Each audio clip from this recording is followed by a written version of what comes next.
기도하겠습니다.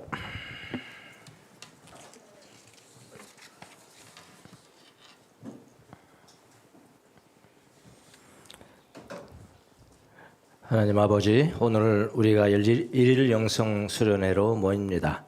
시간마다 주님 동행하시고 우리에게 깨우쳐 주시고 가르쳐 주시고 주님에 대한 사랑을 고백하는 귀한 하루가 될 수 있도록 은혜를 베풀어 주옵소서. 지금은 기록된 주의 말씀을 듣는 시간입니다. 기록된 말씀뿐만 아니라 기록되지 않는 말씀에 이르기까지도 주님의 은혜 가운데 전달되고 은혜 받는 귀한 시간이 될 수 있도록 축복하여 주옵소서. 감사하고 예수님의 이름으로 기도합니다. 아멘. 목감기 때문에 목이 조금 쉬었습니다. 양해를 해주시기 바랍니다. 자주 듣는 목소리 아니잖아요, 그렇죠? 신 목소리. 저는 80년도부터 신앙생활을 시작해서 90년대까지 아주 격정적으로 보낸 것 같습니다. 제가 보기에는 1980년에 제대를 하고 육군 병장으로 제대를 하고 81년에 사법고시를 합격하고 사법연수원에 들어가고 그때 교회를 나가기 시작하고 83년에 검사가 되고 87년에 그만두고 변호사하고 1990년에 신학 공부하러 미국 유학을 갔으니까 거의 10년 동안에 다 이루어진 그런 신앙 생활을 했습니다. 제가 그렇게 신앙생활을 할 때는 주로 부흥회를 중심으로 해서 신앙의 부흥을 이루었던 때입니다. 유명한 부흥 강사 다 없잖아요, 이렇게요. 예, 관심 없는 사람은 모르는데 관심 있는 사람은 다 알아. 어떤 사람은 어떤 스타일, 심지어 헌금용 부흥 강사 이런 것도 있고 전도용 부흥 강사 그런 거 어쨌든 손을 뽑기도 하고요. 그때는 유명한 부흥 강사가 되는 것이 가장 훌륭한 사람이 되는 거라고 최소한 교회 다니거나 또 교회 생활을 많이 했던 사람들은 그렇게 생각하던 때예요. 그래서 어떤 신학교 직접 들은 간증입니다. 신학교 다니는 어떤 학생이 자기 책상 앞에 유명한 부흥 강사의 사진을 붙여놨고 그거를 항상 기도할 때마다 너 이 사람 되게 해주세요, 이 사람 되게 해주세요. 그렇게 했다는 이야기도 들어본 적이 있습니다. 그러니까 부흥회가 대중을 모아서 말씀을 듣게 하고 많은 사람 그날은 막 모이잖아요, 많이 듣게 하고 잠자는 신앙을 깨우는 긍정적인 기능이 많이 있습니다. 그러나 역기능도 있어요. 예, 역기능이 어떤 것들이냐면은 헌금을 마치 경매하듯이 모아드리는 그것도 역기능이고요. 또 한 가지 많이 있지만 제가 한 두 가지만 할게요. 헌금을 거둬드리는 그런 거. 그리고 또 이런 것도 있습니다. 이 견해에 대해서는 저 같은 사람은 역기능이라고 하고 어떤 사람은 또 순기능이라고 하기도 합니다만은 예컨대 이런 겁니다. 모든 대중에게 말씀을 전하고 찬송을 해놓고 아주 흥분시켜 놓고 그다음에 흥분한 상태에서 부흥 강사가 자기를 따라서 고백하라고 가르칩니다. 물론 그 고백이 다 성경 말씀이면 다 따라서 해야죠. 엉뚱한 고백을 하시거든. 엉뚱한. 이상한 고백을 시키는 거야. 그러면 다른 사람이 다 아멘 하는 거예요. 그럼 나는 이거 생각해보면 좀 더 생각해야 될 것 같은데. 그럼 다른 사람이 하시니까 어떻게 해 이거? 아멘 하면 나만 반역자 되는 거야. 그럼 나도 덩달아서 아멘 해놓고 내가 지금 뭘 아멘한 거지? 고민해 본 적이 없는데 나는 그거에 대해서 그 아멘한 대상에 대해서 나는 지금까지 고민해 본 적이 없는데 그래서 제가 아멘한 것은 내 마음에 자발성에서 우러나는 것이 아닌 것들이 상당히 많이 있었어요. 지금 이렇게 뒤돌아보니까요. 그때는 아멘하지 않으면은 그건 신앙이 없는 거예요. 육적인 사람인 거예요. 아멘한 사람은 무조건 아멘만 많이 하면 그 뭐에 대한 아멘이란 말이냐 그게. 그런 점이 있었습니다. 하여튼 제 개인적으로는 난 내 자발적인 고요한 마음 가운데서 나온 것이 아니기 때문에 그건 역기능이라고 말하고 싶습니다. 그러니까 모든 대중들을 도매급으로 취급해 버리는 경향이 있어요. 이 부흥왕사들은 모든 사람을 내어놓고 그냥 똑같이 해버려. 뭐 자기 한 말에 대해서 다 뭐 아멘해야 되니까 엉뚱한 새에서 아멘하고 그렇게 된단 말이에요. 여러분, 히틀러 아시죠? 히틀러가 얼마나 설교를 잘하는 사람입니까? 그의 모든 연설은 설교예요. 모든 연설이 설교입니다. 한 편의 설교입니다. 군중들이, 독일 사람들이 모두 다 아멘합니다. 연설 듣고 아멘한다니까요. 연설 듣고 흥분해서 그런 거예요. 흥분해. 많은 여자분들은 눈물을 흘립니다. 그런데 아멘하는데 가식이 없어요. 진짜로 아멘하는 거예요. 그러나 그들이 아멘하는 대상을 깊이 성찰해 본 적이 없습니다. 제가 지금 뭘 아멘하고 있는 것이지? 성찰해 본 적이 없어요. 만약 그 연설 속에는, 히틀러의 그 연설 속에 우리 독일인 아리안이죠, 아리안. 우리 독일인은 다른 민족들과 다릅니다. 우리는 가장 우월한 민족들입니다. 특별히 유대인들은 우리 민족과 같이 살 수가 없습니다. 저 사람들은 다 죽여야 돼요. 다 죽여야 됩니다. 말살해도 된다는 사실이 포함되어 있다는 것을 홀로 가만히 있으면서 성찰을 해봤더라면 그렇게 아멘 했을까요? 저는 그렇게 안 했을 거라고 생각합니다. 제 말의 중요한 요지는 뭐냐면 이것입니다. 선동적으로 흥분 상태에 있는 군중을 향해서 묻지 말고 고요한 상태에서 어떤 긴장과 어떤 억압이 없는 상태에서 물어야 더 효과적인, 아주 중요한 질문이라면 더 효과적일 때가 있다고 제가 말씀을 드리는 겁니다. 특별히 하나님으로부터 중요한 어떤 메시지를 받는 일에 대해서는 더욱 그러합니다. 흥분하면 안 돼요. 긴장하면 안 돼요. 억압되면 안 돼요. 그래서 우리 교회는 부흥의 중심의 신앙 성장보다는 그건 7, 80년대에 됐던 거니까 보다는 개개인의 영성 훈련을 통해서 세미한 하나님의 음성을 듣는 훈련 방향으로 이렇게 가고 있지 않습니까? 너무나 과하지 않다면 부흥에도 필요하고요. 과하지 않는다고 그랬습니다. 건강한다고 그랬어요. 과하지 않으면 부흥에도 필요하고 개인 영성 훈련도 함께 가야 된다는 것이 제 생각입니다. 자, 예수님은 제자들을 훈련시킬 때 어떤 방법을 선택하셨을까요? 예수님, 성경 여러분 복음서 요즘 하잖아요. 예수님은 어떤 방법을 선택하셨을까? 제가 보기에는 두 가지 다입니다. 두 가지 다예요. 오병 이어의 기적의 현장, 이거는 부흥이죠. 예, 많은 안 믿는 사람들이 더 많이 왔었으니까요. 오병 이어의 부흥. 7병 이어의 기적의 현장, 그것도 마찬가지죠. 예, 수천 명 모이는 거죠. 수만 명 모이는 거죠. 산상수훈 부흥회, 이건 다 부흥회입니다. 부흥회. 대중 집회를 인도하셨어요. 예수님. 그건 자기 능력을 보여주셔야 되고 긍휼의 사역이라고 합니다. 여기는 아주 어떤 빛이 있어요. 빛이. 예. 죽은 자를 살려내고 굶어 죽어가는 사람들을 다 살려내고 하는 빛이잖아요. 다 긍휼의 사역을 하셨어요. 분명히 저는 이것을 예수님의 전반부의 사역이라고 합니다. 전반부의 사역. 예수님이 의도적으로 부흥의 포스터를 통해서 군중들을 모아드린 적은 없습니다. 자발적으로 왔고요. 그 다음에 어떤 우연적으로 참석한 사람도 있겠죠. 그렇게 대중 집회를 인도를 했어요. 그 자리에서 예수님은 제자들의 신앙 없음을 꾸짖기도 하고 은혜를 망각한 것을 꾸짖기도 하고 8가지 복을 가르치기도 했습니다. 그러나 예수님은 제자들이 반드시 알아야 될 마지막 한 가지 아주 중요한 진리, 요거는 조금 다르게 훈련하십니다.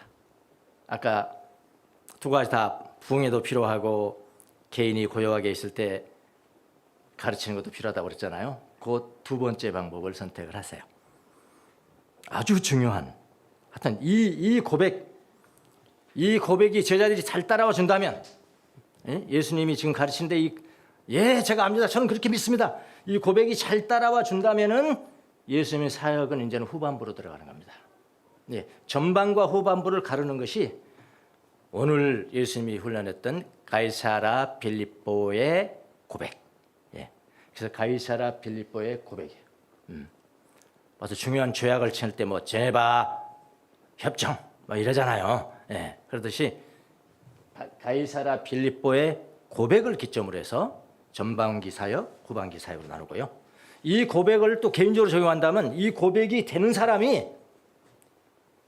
전반기 사역, 빛만 따라가, 빛만 따라가는 사역에 익숙하고, 근데 이 고백이 된 사람은 그 다음에 뭐예요? 예수님과 함께 고난받는 사역에까지 가는 그 후반부의 사역이 시작이 되는 거예요. 자, 그 한 가지가 무엇일까? 중요한 한 가지. 사람들이 예수님을 누구라고 하느냐? 그거 아닙니다. 그게 아니고요. 이건 먼저 물어봤죠. 먼저. 그 다음에 두 번째 누구한테 물어봅니까? 제자들입니다. 제자들이. 그러니까 제자들이 예수님을 진심으로 누구라고 생각하는 것인가? 이게 훈련의 목적이에요. 예수님의. 오늘 본문은 이 훈련을 예수님이 제자들에게 시키는 장면입니다. 오늘 본문이요. 예수님이 훈련을 시키기 위해서 무슨 일을 하실까요? 특별해요. 이전과는 조금 다른 훈련을 하시는데요. 첫 번째는 뭐냐면 장소부터 다르게 선택하세요. 의도적인 선택입니다. 이게 지금 이 선택이요. 13절을 보십시오. 13절. 예수께서 빌립보 가이사라 지방에 이르러서 제자들에게 물으셨다. 사람들이 인자를 누구라고 하느냐? 장소가 어디입니까? 빌립보 가이사라입니다. 빌립보 가이사라. 유럽에 있는 빌립보 아닙니다. 예, 가이사라. 빌립보 가이사라라는 이 장소는 성경에 단 한 번 나오면 여기서 나오는 겁니다. 근데 아주 중요한 서약이니까, 고백이니까. 예수님 지금까지 사역한 곳은 주로 이제 가버나움, 벳세다, 데가볼리, 도로와 시돈 이런 등지잖아요. 그런데 갑자기 예수님이 사역의 장소를 어디를 선택하시냐면은 가이사라 빌립보 지역이 갑자기 나온 거예요. 네. 자, 가이사라고 했으니까 시저를 위해서 지은 거겠네요. 그렇죠? 만든 도시겠네요. 또 가이사라고 하면은 지금 사마리아 땅 부근에 지중해 연안에 있는 가이사라도 있잖아요. 사도행전에 많이 나오죠. 거기하고 또 혼동이 되잖아요. 그래서 가이사라 빌립이라고 하는 거예요. 빌립이라는 것은 헤롯의 아들 아닙니까? 이쪽 유대 지방에는 헤롯 안티파스가 지금 다시 통치하는 것이고 아주 예수님을 미워했던 저항 세력이 됐던 거기만 가면 긴장을 해야 돼. 그래서 예수님은 저쪽으로 가. 긴장하지 않을 때는 어디로 가야 돼? 빌립 쪽에. 예.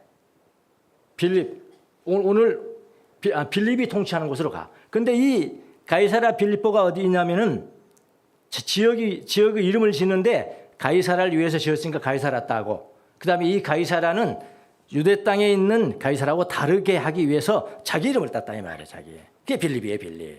빌립비 이렇게 하니까 우리나라 음성으로는 그냥 가이사라 빌립보라고 이렇게 이야기한 겁니다. 무슨 말인지 아시겠죠? 이 지역의 통치자가 자기 이름을 따서 가이사라 빌립보라고 지은 겁니다.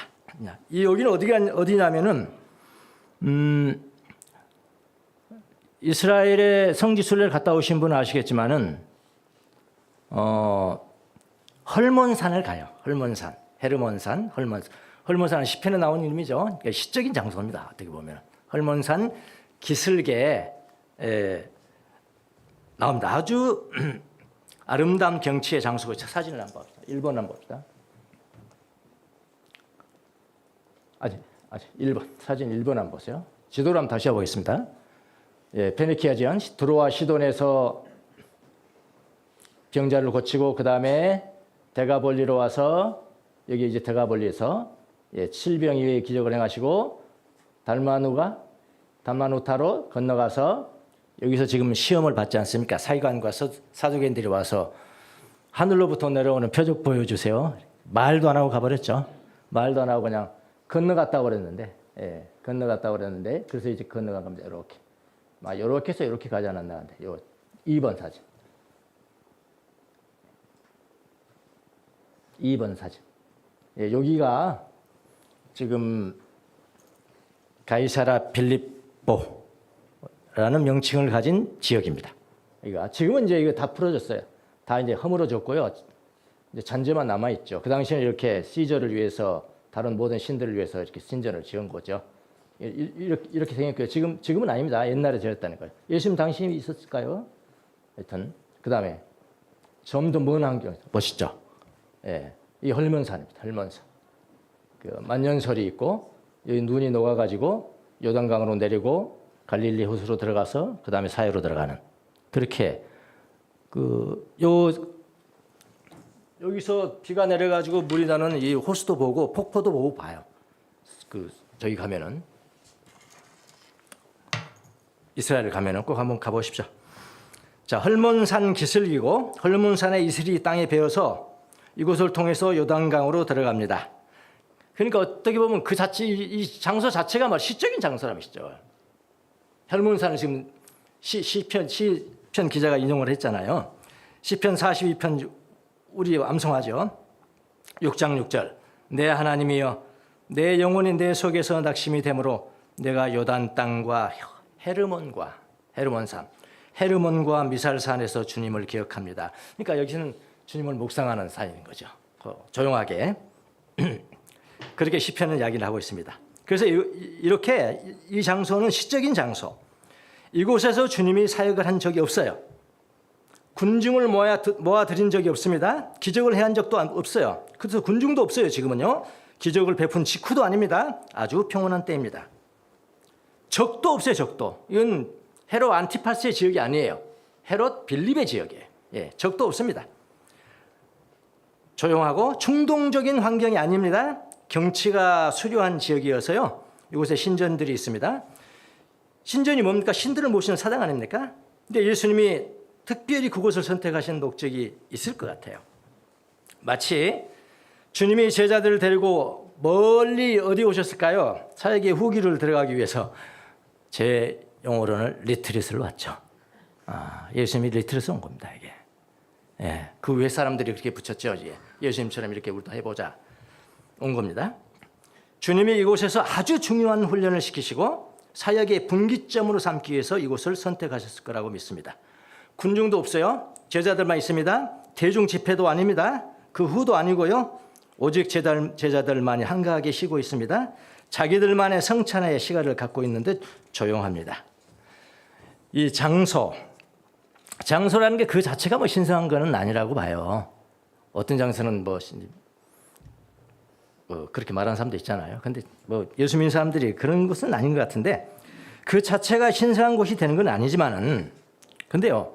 기도원을 여기저기 돌아다니 보잖아요. 기도원을 여기저기 돌아다니 보면은 기도가 잘 되는 데도 있고 어떤 기도원을 가면 맨만 돈만 밝히니까 언제 이거 나가느냐 이 생각만 하게 만들어 오는 기도원도 있고요. 지금은 저는 뭐 기도원 안 다닙니다만은 그런 장소에 따라서 어떤 그런 게 있다는 것을 부인할 수가 없어요. 이거는 뭐 과학적으로 증명할 수는 없어요. 리트릿 때도 마찬가지입니다. 리트릿을 갈 때 이제 수도원을 가는데 어떤 곳은 침묵이 잘 되고요. 유난히 잘 돼요. 침묵이 잘 되고 유난히 마음이 평안을 주는 것도 있어요. 아무것도 안 하는데 편안해 돼요. 또 어떤 곳은 좀 침묵이 힘든 곳이 있어요.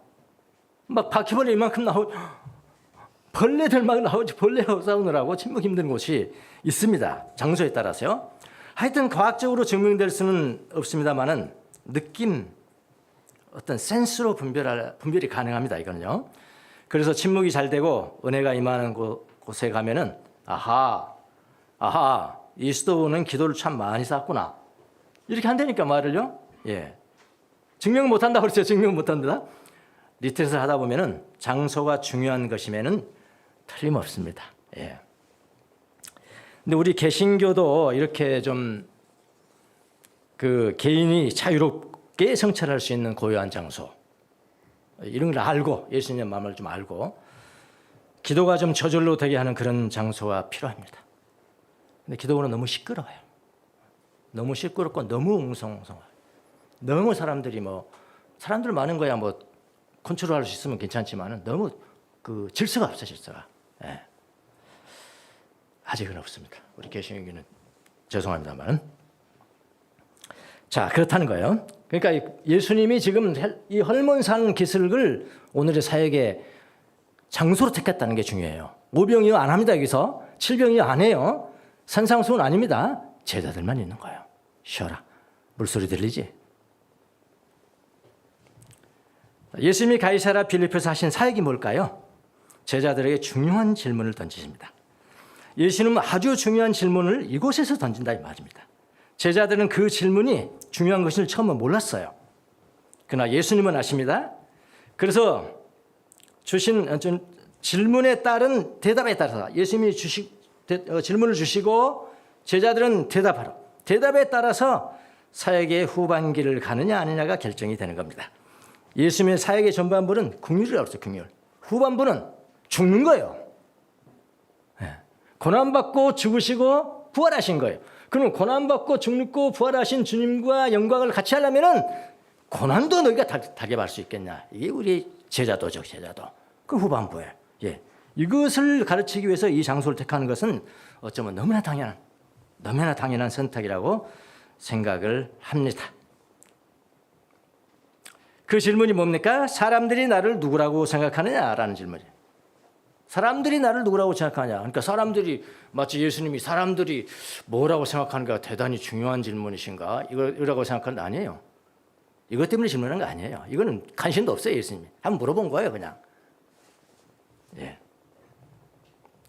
예수님에게는 사람들이 생각하는 답은 중요하지 않습니다. 중요한 것은 제자들의 생각이 중요한 거예요. 예수님이 질문하십니다. 사람들이 인자를 누구라고 하느냐? 제자들이 이구동성으로 대답합니다. 마태복음 16장 14절. 제자들이 대답하였다. 세례자 요한이라고도 하는 사람도 있고 엘리야라고 하는 사람도 있고 예레미야나 예언자들 가운데 한 사람이라고 하는 사람들도 있습니다. 이 선지자들의 공통점이 뭔가요? 이 사람들의 지금 공통점이 뭡니까? 다 선지자죠. 두 번째 공통점은 이미 죽었죠.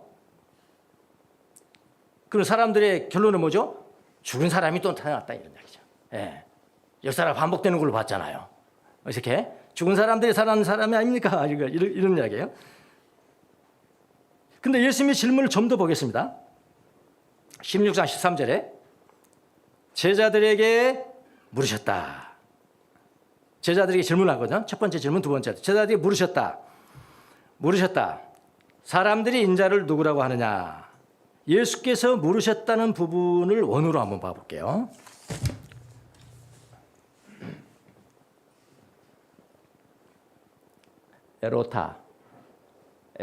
에로타오가 이제 원형이죠. 이제 미워하려고 하고요. 미워하려고. 치상이 중요하다고 그랬잖아요. 동사를 말할 때 미워하려고. 질문하니 그냥 시작했다 이런 이야기예요.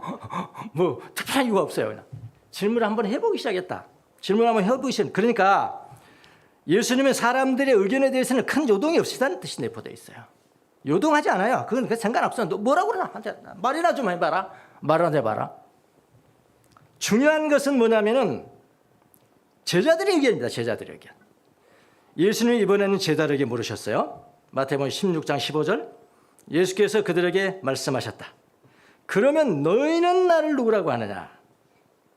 제자들을 향하여 너희는 나를 누구라고 하냐고 물으셨습니다. 자, 우리말은 너희는 이거 강조를 한 것 같은데 정확한 강조는 아닌 것 같아요. 지금은요. 우리말 번역은 좀 온전하지 않습니다. 오늘 한번 보겠습니다. 자, 이 히메이스는 대명사죠. 너희들. 이거 없어도 돼요. 뭘 보면 돼요? 이 동사를 보면은 이거는 2인칭 복수입니다. 그렇죠? 그러니까 이거 보통은 다른 때 이거예요. 만약 이걸 썼다면 뭘 강조해죠? 이 대명사를 너희들을 강조하는 거예요. 너희들을 강조. 나를 누구라고 너희들은 말하느냐 이런 뜻이거든요. 근데 이거 진짜 이 히메이스를 앞에 강조하면서 제일 앞에 놓은 것을 살려서 번역을 한다면은 이렇게 번역을 해야 된다 이 말이에요. 어떻게 하냐면은 내가 누구라고 말해야 될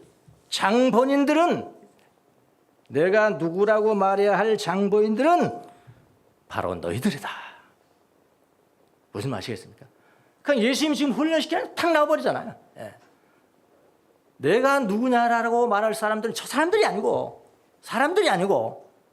내가 여기 온 목적은 뭐라고요? 너희들의 대답이다. 너희들의. 장본인들은 너희들이다. 예수님이 가이사랴 빌립보까지 제자들을 데리고 온 이유가 바로 여기에 있는 겁니다. 충동적으로 대답하지 말고, 지금 뭐 흥분해서 대답하지 말고, 붕에서 막 흥분해서 아멘 아멘 그거 하지 말이 그따위 거 하지 말아. 그걸로 대답할 때가 아니란 말이야. 지금 이거 긴장한 평안한 곳에서 긴장하지 말고 너희들의 마음 중심에는 무엇이 있는지를 잘 생각해보고 대답하라는 겁니다. 대답하라. 이에 제자들이 정확하게 대답을 합니다. 그 말씀이 그 유명한 마태복음 16장 16절에 1616 마 1616 아주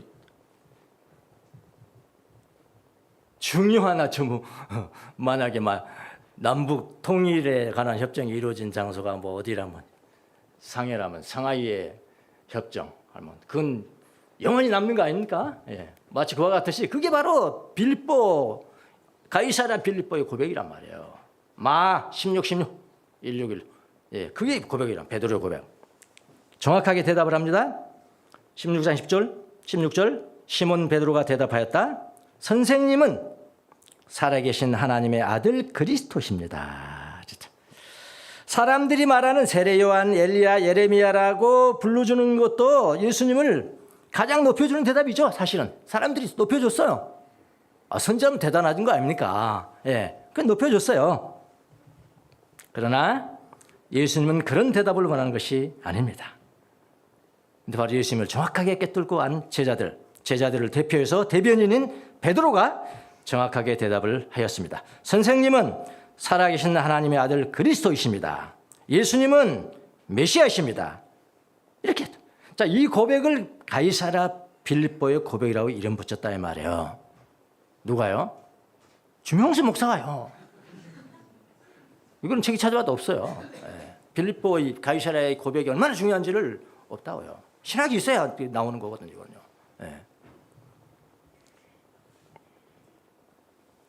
국제 조약들도 상수 붙이잖아요. 바르샤바 조약, 파리 조약, 제네바 조약. 여러분 성경을 보면 오늘 고백과 유사한 것이 이게 처음 나온 게 아니에요. 한번 제가 지적해 드릴게요. 처음 나온 게 아닙니다. 자주 나왔어요. 예를 들어서 갈릴리 배에서 예수님이 제자들이 배 타고 막 난리가 나는데 예수님이 물 위를 걸어가시지 않습니까? 물을 걸어 배에 딱 탔어요. 그때 제자들이 뭐라고 고백한지 아십니까?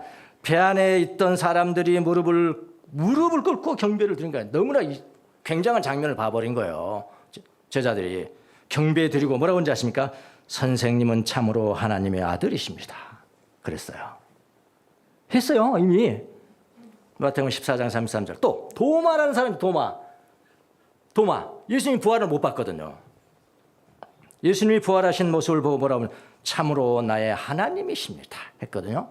이 고백 다 맞죠? 유사하죠? 빌립보 가이사랴의 고백과 유사하지 않습니까? 근데 왜 예수님은 그때 그런 걸 안 하고 이 와가지고 가이사랴 빌립보의 고백을 한 다음에 그렇게 위대한 고백이라고 선언하실까요? 차이가 있잖아요. 차이가요. 그러나 앞에 이런 고백들은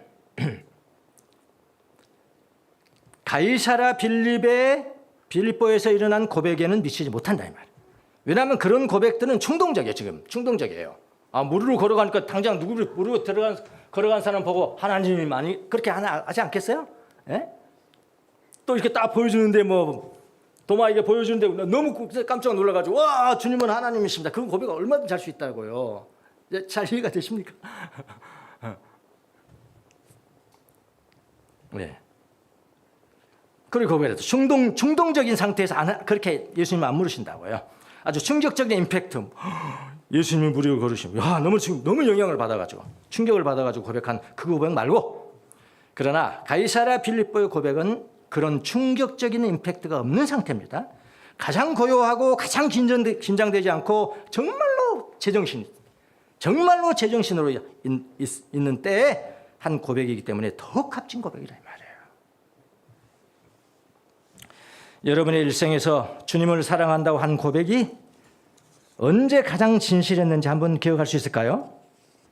주님의 응답받고 은혜받고 형통할 때 한 고백인가요? 아니면은 어두운 밤을 걸어가고 있을 때 하는 일마다 안 되고 주님이 나를 버리셨는가 하고 의문을 가지고 있을 때 내 영혼에 나타나셔서 내가 너와 함께 있겠다 하고 말씀하실 때 그때 한 주님께 대한 고백은 더욱 진실한 겁니다.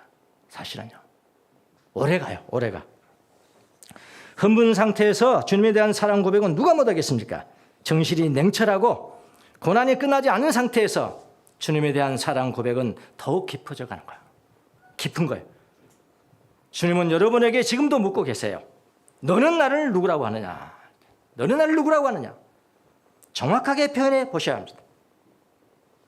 내가 누구인지를 말해야 될 사람은 바로 너다. 바로 너다. 정확하게 표현한다. 그런 거예요. 지금 대답하지 마시고요. 지금 흥분해서 안 돼요. 조용할 때, 고요할 때, 아무도 없을 때, 가장 중요한 고난당할 때, 고난을 당할 때, 한번 고요할 때 그 대답을 한번 해보세요. 주님이 거기 그 대답에 칭찬하시는 거예요. 위대한 칭찬을 했죠. 복되도다. 복이 있도다. 산상수훈할 때 마음이 가라앉은 자는 복이 있나니 막하리오이. 똑같은 단어예요. 베드로를 축복한 장면이 나옵니다. 위대한 가이사라 빌립보의 고백이 있은 후에 예수님은 제자들을 칭찬하시고요. 칭찬했어요. 그리고 그때부터 예수님이 고난받고 죽음당하고 부활할 것이라는 것을 가르칩니다. 복되도다 바요나 시모나 내가 복이 있다. 이것은 너의 혈육으로부터 나온 거, 네 지식으로 나온 게 아니고 하늘에 계신 우리 아버지가 그렇게 계시해 주셔서 나온 소리다. 그러니까 이것보다 큰 축복이 없는 거예요. 하나님 아버지 영향력으로 내가 예수님을 나의 그리스도라고 고백하는 거, 살아계신 하나님의 아들이라고 고백하는 거, 그거보다 더 큰 축복이 없는 거예요. 이게 가장 큰 축복인 거예요. 그리고 다른 거예요. 뭐 돈 많이 버는 거 그것도 축복일 수 있죠. 권세를 얻는 거 축복일 수 있어요. 잘하면. 사기쳐서 하지 말고. 있지만 주님은 나의 그리스도시요 나의 살아계신 아버지의 아들입니다라고 고백하는 그 축복에 비하면 저기는 세 발의 피야. 무슨 말이겠습니까? 이 고백을, 이 축복을 언제 주셨다고요? 이 고백할 때 가이사라 빌립보의 고백에 그렇게 줬다고요. 그 축복이 얼마나 큰가는 오늘 다 못 봅니다. 다음 시간에 보도록 하겠습니다. 마태복음 16장 21절 이렇게 했어요. 그때부터 얘기 중요합니다. 그때가 뭐냐면 그때가 언제요? 고백하는 것부터. 굉장히 중요한 의미가 있는 거죠. 가이사라 빌립보의 고백이 그렇게 중요한 이유가 있냐. 그때부터네. 그때부터. 이제 시기를 나눠버리는 거 아닙니까? 전반부와 후반부와. 그럼 전반부는 그거는 긍휼의 사역이고 후반부는 고난의 사역이래요. 고난의 사역. 그때로부터 자기가 반드시 예루살렘에 가고 왜 고난이 바로 나와버리잖아요. 자기가 반드시 예루살렘에 올라가고 장로들과 대제사장들과 율법학자들에게 많은 고난을 받고 죽음을 당하고 사흘째 되는 날에 부활한다는 것을 제자들에게 밝히기 시작했다. 그렇죠? 이렇게 이거 중요한 하나님이 꼭 들었으면 예수님이 꼭 들어야 될 중요한 제자들의 이 고백은 흥분 상태에서 나오는 게 아니라 조용한 데서 나온다는 겁니다. 네. 요 2탄은 다음 주에 살펴보도록 하겠습니다. 시 하나 보고 살펴볼게요.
예, 오늘 시는 쉬워서 별도로 해설은 생략하겠습니다. 예.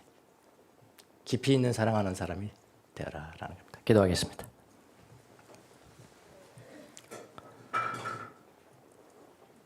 주님은 그리스도시요 살아계신 하나님의 유일한 아들이십니다.